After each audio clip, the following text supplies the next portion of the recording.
Il faut que tu y ailles, cette robe vous sied bien, C.J. Victor Hugo. Ces 3 phrases ont un point en commun.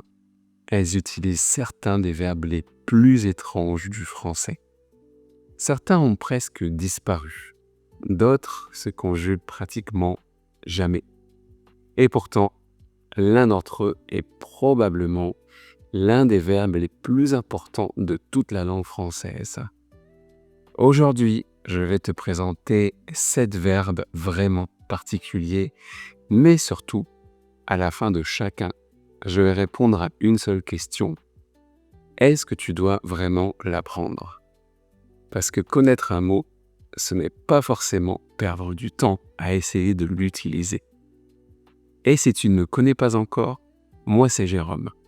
Je suis professeur de français langue étrangère pour les apprenants autodidactes comme toi, qui veulent consolider leur niveau de français tout en continuant d'apprendre en s'amusant. Tu es prêt ? Allez, on y va. Le premier verbe est braire. Tu connais probablement le chien aboie, le chat miaule, la vache meugle, mais l'âne braie. J'aime beaucoup ce verbe parce qu'il montre à quel point le français aime être précis. Et d'ailleurs, on peut aussi dire qu'une personne braie lorsqu'elle chante très mal. Bon, évite simplement de le lui dire. Mon conseil, à reconnaître. Pas indispensable, mais sympathique à connaître. Celui-ci était plutôt amusant, le suivant est beaucoup plus élégant. Et tu peux passer toute ta vie en France sans jamais entendre quelqu'un l'utiliser. Cette robe vous sied très bien. Tu comprends probablement le sens, mais honnêtement, combien de Français parlent vraiment comme ça aujourd'hui ? Très peu. On dira presque toujours « cette robe te va très bien ». Pourtant, le verbe « soir » existe toujours. Il apporte simplement une touche très littéraire, très distinguée. Mon conseil, à reconnaître. Et pourquoi pas l'utiliser si tu veux impressionner tes amis français. Celui-ci était élégant, le prochain, tu risques de le rencontrer un jour, mais probablement dans un cimetière. Tu as peut-être déjà lu cette inscription, si-j, autrement dit, ici repose. Le verbe jaisir signifie être étendu, reposer. On le rencontre surtout dans les textes historiques ou sur les pierres tombales.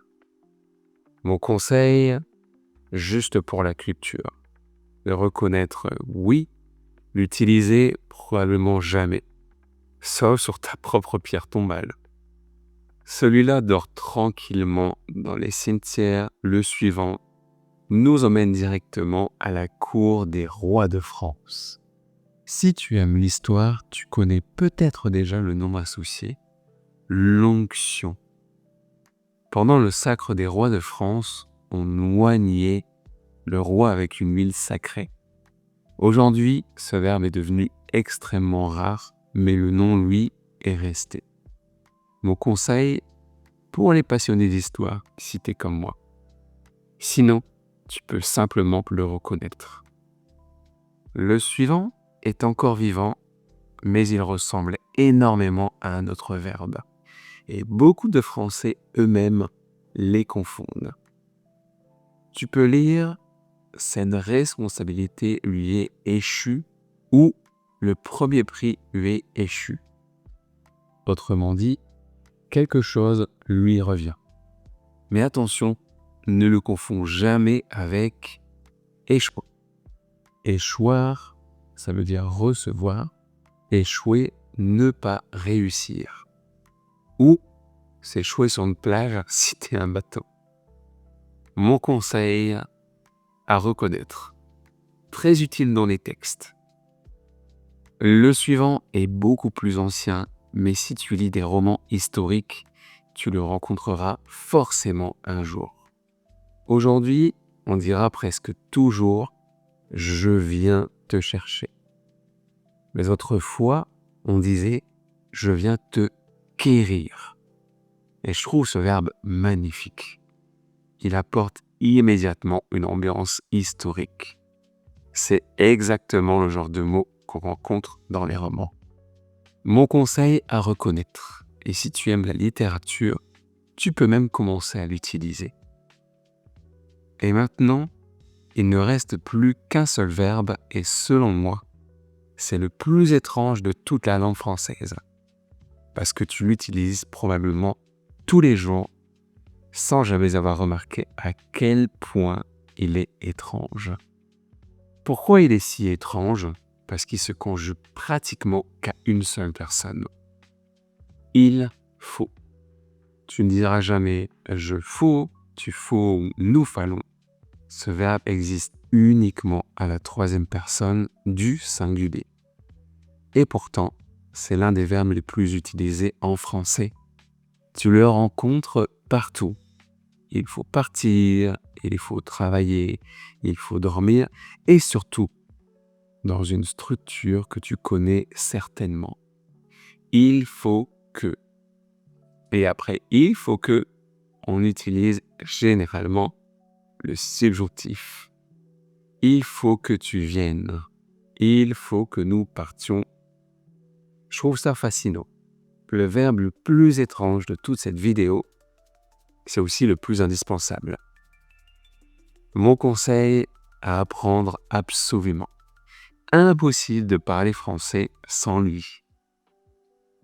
Voilà, c'est tout pour cette vidéo.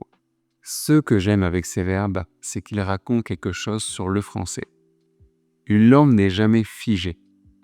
Certains mots disparaissent, d'autres survivent pendant des siècles et parfois, les verbes les plus étranges deviennent aussi les plus utiles. Comme falloir. Alors dis-moi en commentaire, lequel t'a le plus surpris?